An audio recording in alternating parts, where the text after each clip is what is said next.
सत्ता में आज पहले हम अपने न्यूज मित्रों को शिमला के उन पहाड़ों में लेकर चलते हैं जहां गर्मी बहुत ज्यादा है। बस फर्क इतना है कि ये गर्मी कुदरत की नहीं बल्कि लोगों के गुस्से की है। आज शिमला की एक ऐसी तस्वीर आई जो ना तो आपने पहले कभी देखी होगी और ना खुद शिमला के लोगों ने। पहाड़ी रास्तों वाले शिमला में सैकड़ों की संख्या में सैकड़ों लोग इकट्ठा हुए थे सड़कों पर। एक तरफ पुलिस थी और दूसरी तरफ हिंदू संगठन के लोगों का आक्रोश था और जिद थी 5 मंजिला मस्जिद के अवैध निर्माण को गिराने की, जो संजौली में खड़ी है। वैसे तो मस्जिद के अवैध निर्माण के विरुद्ध ये धर्म युद्ध पिछले 1 हफ्ते से चल रहा है, लेकिन आज कई हिंदू संगठनों ने शिमला में विरोध प्रदर्शन का आह्वान किया था और इस प्रदर्शन के दौरान हालात ये बन गए कि पुलिस प्रशासन के हाथ पांव फूल गए। लोग मस्जिद के रास्ते में बनाई गई सारी बैरिकेडिंग तोड़ते जा रहे थे और हिंदू संगठन से जुड़े लोगों का एक बड़ा सैलाब मस्जिद की ओर बढ़ता जा रहा था। ये तस्वीर शिमला के ढली टनल की है, जिसका रास्ता संजौली में बनी उसी मस्जिद की ओर जाता है। पुलिस ने प्रदर्शनकारियों को रोकने के लिए यहाँ पूरा बंदोबस्त किया था, लेकिन चंद मिनट में लोगों ने सारे बंदोबस्त को ध्वस्त कर दिया। इसके बाद प्रदर्शनकारी हिंदुओं ने यहीं पर हनुमान चालीसा का पाठ किया और जय श्री राम के नारे भी लगाए गए।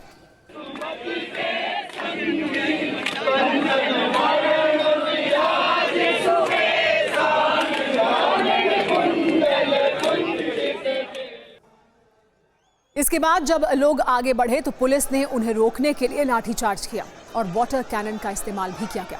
हिंदू संगठन से जुड़े कई लोगों को हिरासत में भी लिया गया और ये हालात शिमला में तब बने जब पहले ही पुलिस ने भारतीय न्याय संहिता की धारा 163 को लागू कर दिया था। पहले हम आपको इसी पर एक न्यूज रील दिखाते हैं, फिर संजौली वाली उस मस्जिद के बारे में बताएंगे जिसके अवैध निर्माण को तोड़ने के लिए 35 आदेश जारी हुए। अवैध निर्माण को रोकने के लिए नोटिस पर नोटिस भेजे गए, लेकिन देखते ही देखते 5 मंजिला अवैध मस्जिद खड़ी कर दी गई।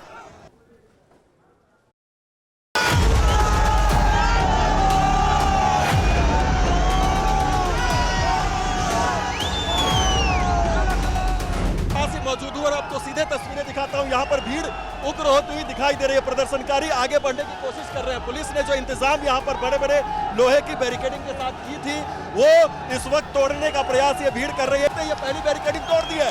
यहाँ पर लोगों ने बैरिकेडिंग को तोड़ दिया है। लोहे की बैरिकेडिंग को तोड़कर लोग टनल में प्रवेश कर चुके हैं। सीधी तस्वीरें हम आपको दिखा रहे हैं संजौली से।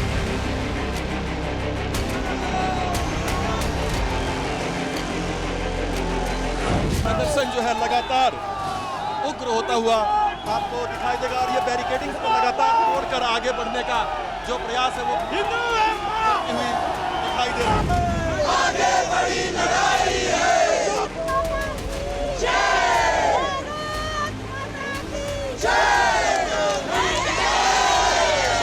मामला कोर्ट में चल रहा है, उसके बाद भी आप लोग इस तरह से चल रहा होता है। अवैध निर्माण है, इसमें कोर्ट का क्या मतलब है?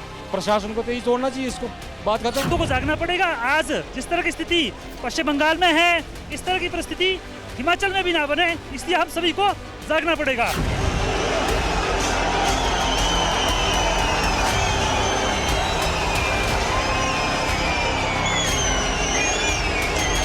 ये संजौली बाजार का इलाका है और संजौली बाजार में आपको तस्वीरें अगर हम दिखाएं तो आमने सामने है बिल्कुल यहाँ पर सुरक्षाकर्मी और प्रदर्शनकारी और कई घंटों से यहाँ पर ये प्रदर्शन चल रहा है।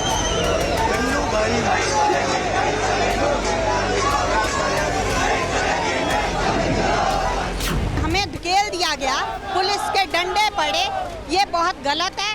ये हिंदुओं की अंदर की जो आत्मा है उसको दबा नहीं सकते हैं और ये और भड़केगी। पूरे हिमाचल में ये आग भड़केगी।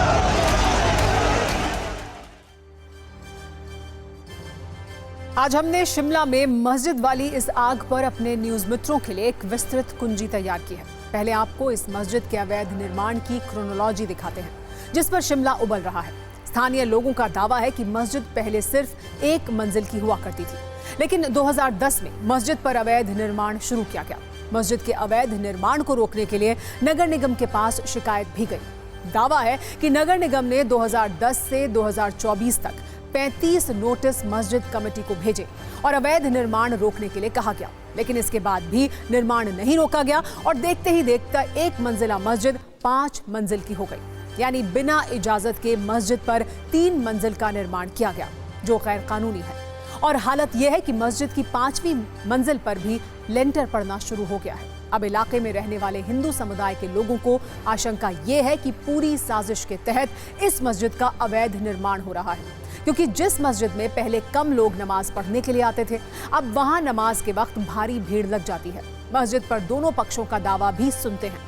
इमाम के अनुसार ये मस्जिद वर्ष 1947 से यहाँ मौजूद है, जबकि हिंदू संगठन का आरोप है कि 2010 में इस पर अवैध निर्माण शुरू हुआ।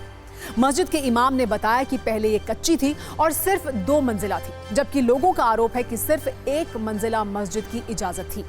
इमाम के अनुसार लोगों ने चंदा इकट्ठा किया और फिर मस्जिद के आगे का निर्माण शुरू हुआ, जबकि लोगों का आरोप है कि मस्जिद पर 3 फ्लोर अवैध तरीके से बनाए गए हैं।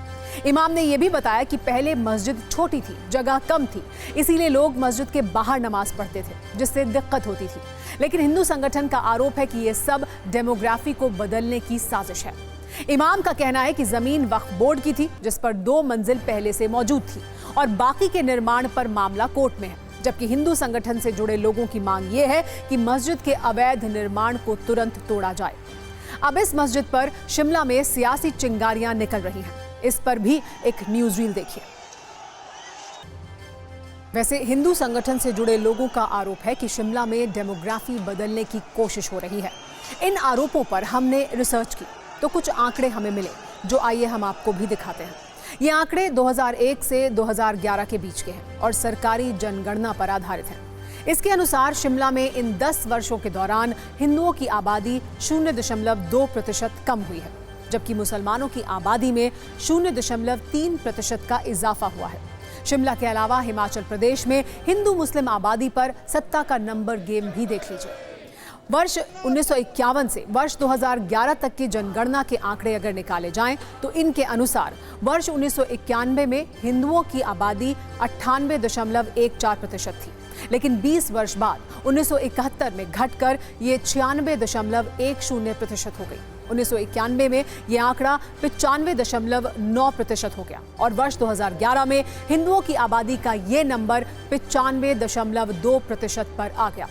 इसके विपरीत हिमाचल प्रदेश में मुसलमानों की आबादी में आपको इजाफा होता हुआ नजर आएगा। जैसे वर्ष 1951 में हिमाचल में मुसलमानों की आबादी 1.38% थी, जो 2011 में बढ़कर 2.2% हो गई है। आज हिमाचल प्रदेश में जिन हिंदू संगठनों ने प्रदर्शन किया है, उनमें हिंदू जागरण मंच का नाम भी शामिल है। पुलिस ने इसके अध्यक्ष कमल गौतम को हिरासत में भी लिया है। इस संगठन की ओर से हिमाचल प्रदेश में बढ़ती मस्जिदों को लेकर भी एक दावा किया गया है। हिंदू जागरण मंच के अनुसार हिमाचल प्रदेश में कोरोना से पहले 393 मस्जिद थी, जिनकी संख्या कोरोना के बाद 520 हो गई है। यानी इस दौरान हिमाचल में 127 नई मस्जिदों का निर्माण किया गया है और आज के प्रदर्शन में हिंदू संगठनों की ओर से ये मुद्दा भी उठाया गया है।